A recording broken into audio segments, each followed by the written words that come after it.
Uma relação, quando tem um casal que é apaixonado, mas tá meio brigado, meio afastado, para que haja reconciliação, né, para voltar tudo ao normal, alguém tem que tomar o primeiro passo.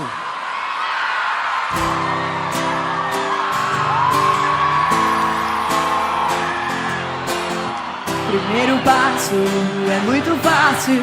Será que você nunca errou comigo? Eu te perdoei, se não se lembra, tá tudo bem, mas ouça o que vocês.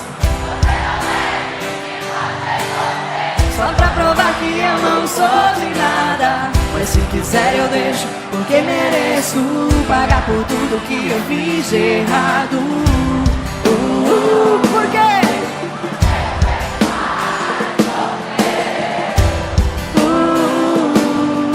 Porque você me faz chorar. Porque você me faz sofrer. Porque você me faz chorar. Meu amor, se você voltar pra mim, eu não vou nunca mais agir assim. Vou fazer tudo que quiser, meu bem, e te amar como nunca amei ninguém. Sei que fiz tudo errado, mas foi tudo sem querer.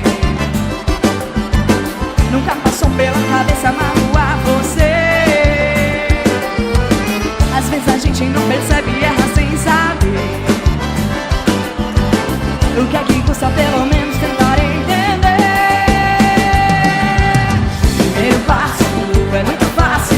Será que você nunca errou comigo? Eu te perdoei, se não se lembra, tá tudo bem, mas ouça o que eu te digo. Você não deve me fazer sofrer, só pra provar que eu não sou de nada. Mas se quiser eu deixo, porque mereço pagar por tudo que eu fiz de errado.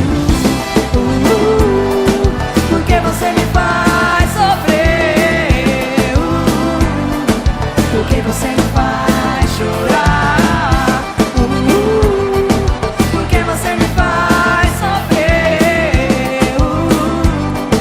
Porque você me faz chorar.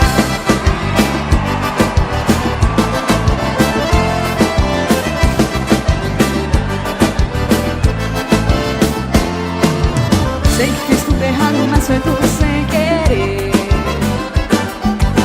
Nunca passou pela cabeça magoar você. Às vezes a gente não percebe e erra sem saber. O que é que custa pelo menos tentar entender? Primeiro passo é muito fácil. Será que você nunca errou?